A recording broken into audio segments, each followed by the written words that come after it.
Welcome back to Around the World with Dane Waters. I am always honored to be here. So let's get started. First let me welcome Richard Dickson. Hey, Richard, how are you? Yes, good morning from the UK. Uh, from the UK. You know what? You guys in the UK like to pronounce things odd. I would say Warwickshire, but is Warwickshire? What is it? Where are you from? Yeah, it's Warwickshire. Yeah, that's good enough. Warwickshire. Anyway, It's birthplace there's of William Shakespeare. oh, Stratford on Avon or Avon? Avon? Stratford upon Avon. Yeah, Yeah, well, I'm trying to not brutalize the language. Anyway, thanks for being with us. So Richard, for the guest, Richard is a counselor for Warwickshire County Council, and yeah, let's see, that's three right. levels. We Okay.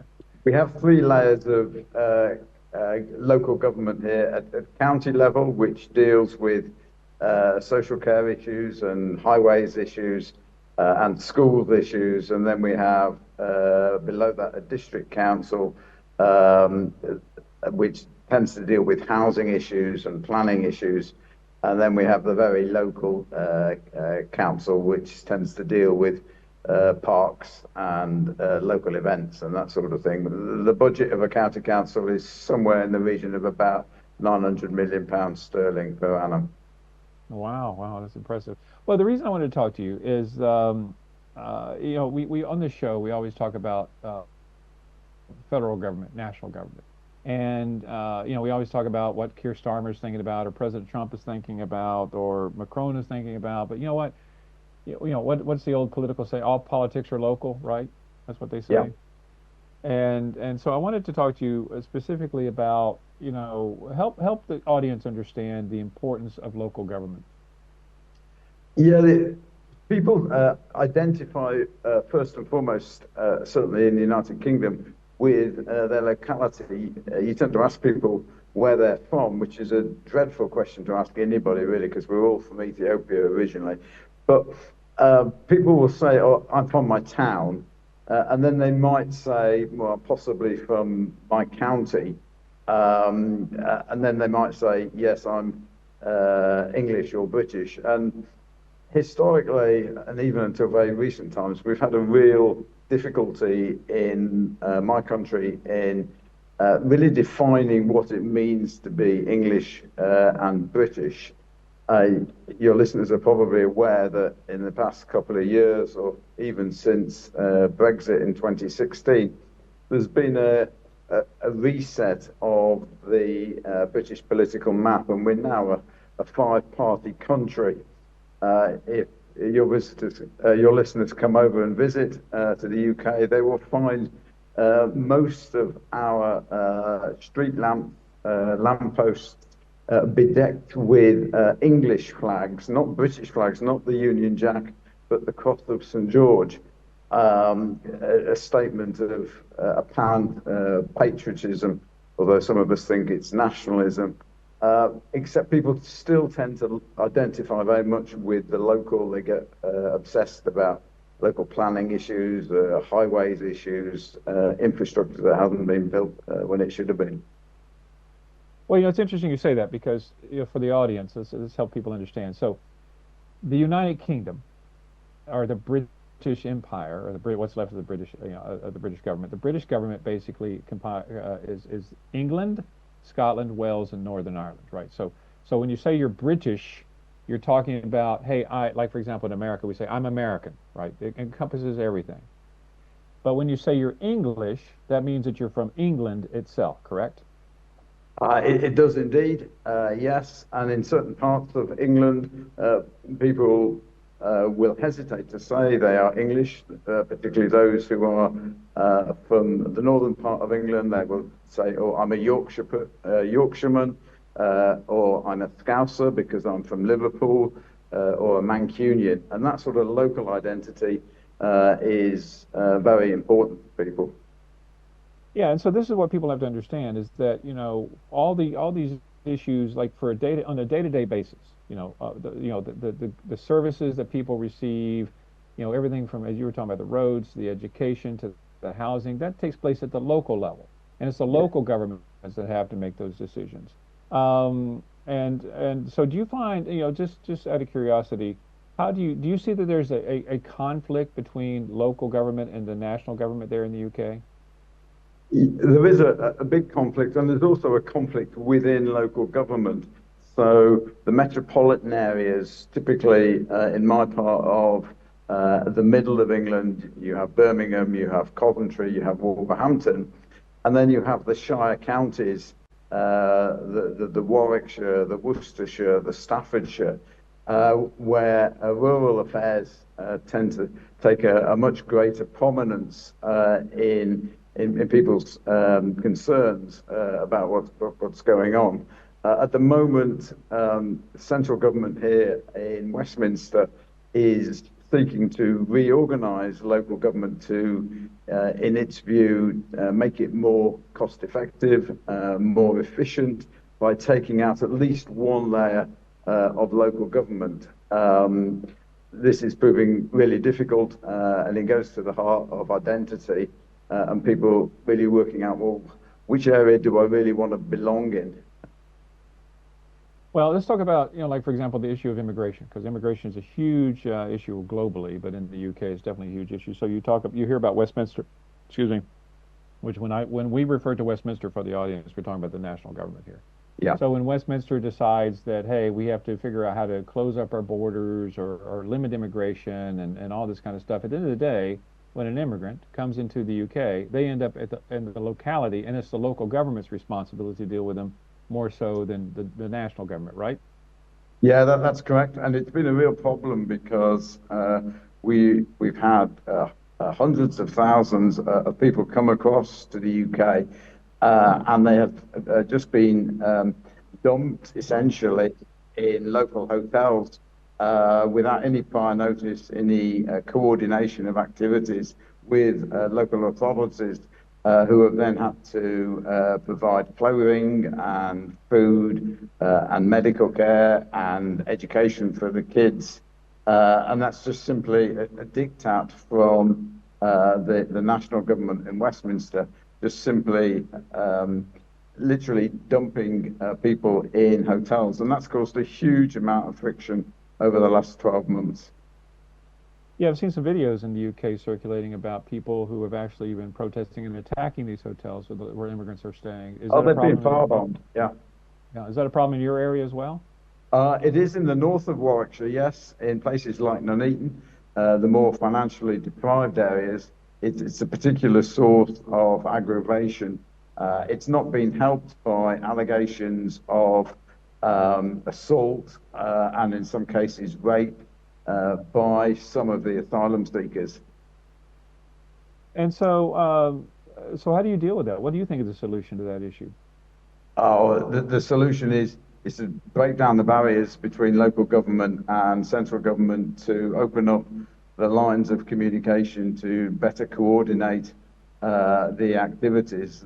There is still very little appetite for that, and in most cases, it's left to the voluntary and community sector to provide the housing, the support that people need.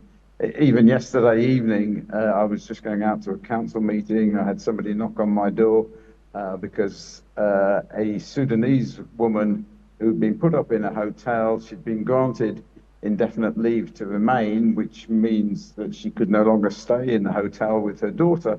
And she was literally last night going to be homeless on the streets. So we had to make a few phone calls and sort out some emergency accommodation. Lack of coordination between all the different authorities locally and between local and national. So let me make sure I understand this. So if the national government there, if the national government decides that somebody immigration wise should lose their housing or do whatever, it's up to the local government there to figure out how to fix it, right? Yeah, yeah.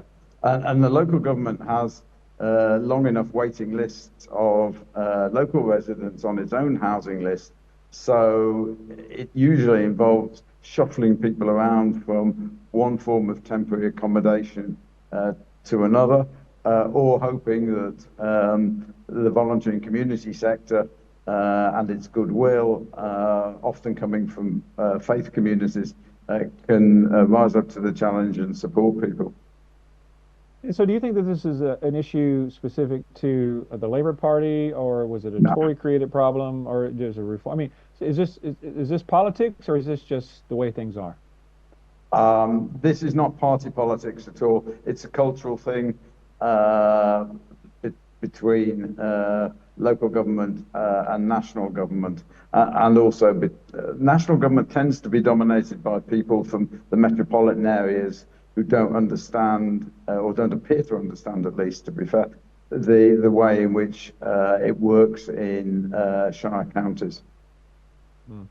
Let's just move over to religious issues. You know, you had the attack on the mosque, not the mosque, on the synagogue there, not Yeah, too long in ago, a few Manchester. days ago, yeah, in Manchester. Do you see that are you concerned about the rise in possibility of terrorism in your area?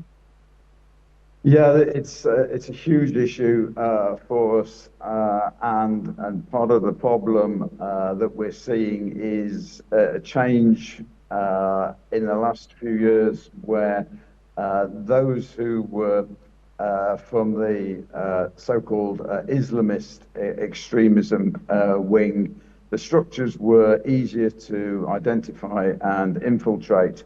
The extreme right in this country is very disorganized and very difficult to track, both physically in person and also digitally. It's proving a real challenge for the security and the intelligence services, as well as the attack, the dreadful attack in Heaton Park in Manchester, where there's a big Jewish community. There have also been a number of attacks recently on mosques and also on Gurdwaras, Sikh temples too. Hmm. And so when it comes to this, the local security issue, is that the responsibility of the county, or is that the national government's responsibility? Um, yeah, well, the difference, well, I don't know whether it's much of a difference actually. In the UK, our police forces are locally organised. Here in Warwickshire, we have our own police force. There is sharing of intelligence and data across, but it's still, and this goes back to when the police forces in this country were founded in the 19th century by Sir Robert Peel. There's still a huge resistance to amalgamate those. In Scotland, they do just have one police force, just as they do in Northern Ireland as well, and that breaks down a lot of these communication barriers, and whether it's tackling extremism or what's called county boundaries or drug running across from one area to another, that certainly helps. But when you've got to share data between different areas, that seemingly proves a problem for the security forces. Well, just you're a very politically astute individual. You know, the Gaza peace deal that was signed yesterday. Does it make you less worried about terrorism, or do you think that it would increase terrorism, or do you think there's any relationship between what happened yesterday? Um, well, I would hesitate to call it a peace deal, Dane, to start with. It is the first step towards peace, and a really important and a really welcome step. Uh, but it's a ceasefire agreement. I think it will help, but there's an awful long way to go before I think we can ratchet down the security and the terrorist threat. Listen, I 100% agree with you, and this is what I talked about in my monologue, is that people, so much has been made about this peace deal, but it is just a single step, and I am really concerned about, I don't think it's going to end the violence there anytime soon, which I believe, just my own personal opinion, that will increase the possibility of terrorism around the world, because I don't believe the Palestinians are just going to sit idly by and just see what happens. I just don't see it happening. So that being said, so in your community, outside of immigration, what are the biggest issues that you have to deal with as a counselor? Oh, housing is the biggest issue for several decades, certainly for the last 2 decades. the number of new houses that have been built in response to the increasing population, but also changes in demographics. The typical family size is much smaller than it was. That's the real problem, and it's compounded by the shortages of labour and people's view that we shouldn't build in rural areas, the so-called green belt, which people seem to think is sacrosanct. And that's a really big challenge. We see now young people in their 20s and early 30s unable to get a foot on the property ladder, which in the UK is culturally deemed to be a good thing to aspire to. And house prices are still shockingly expensive. You're looking at income multipliers, 8-10 times average income.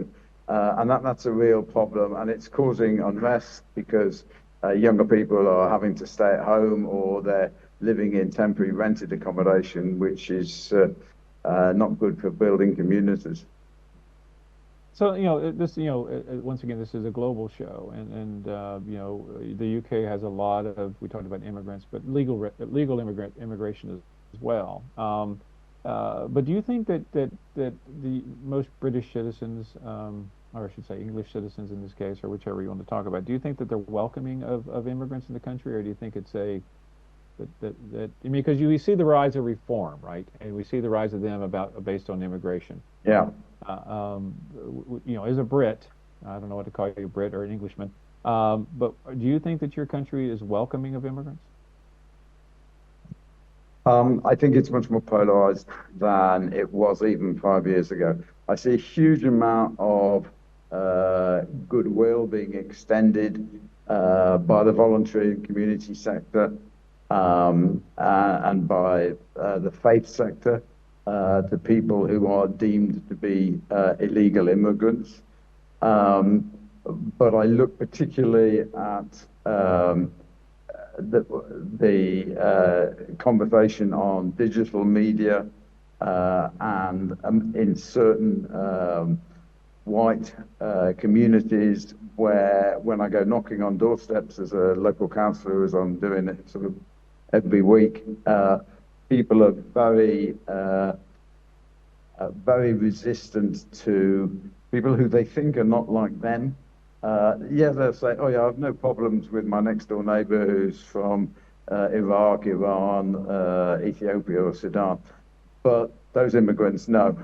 And there's a lot of perception that they're getting preferential treatment as far as housing and education and access to health is concerned.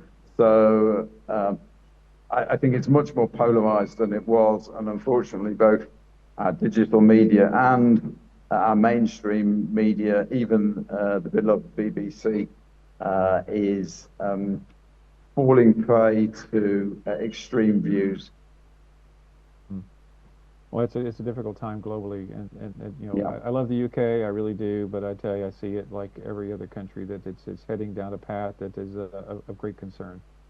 Yeah, If we don't have if we don't have stable I share your democracies. views that for those of us who are of a liberal mindset, I mean, even personally, I have been assaulted on the street at vigils supporting refugees from Ukraine and also supporting the justice for Palestinians as well. So people feel emboldened by the rhetoric of some of our mainstream politicians.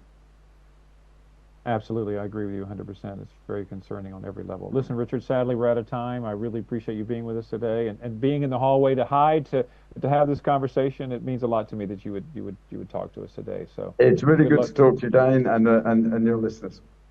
Well, thank you, and you have a great day, and I'll talk to you soon. Anyway, Yeah, thanks for take care being now. with. Thank you. Let's take a quick break from Around the World with Dane Waters, and we'll be back with our next guest.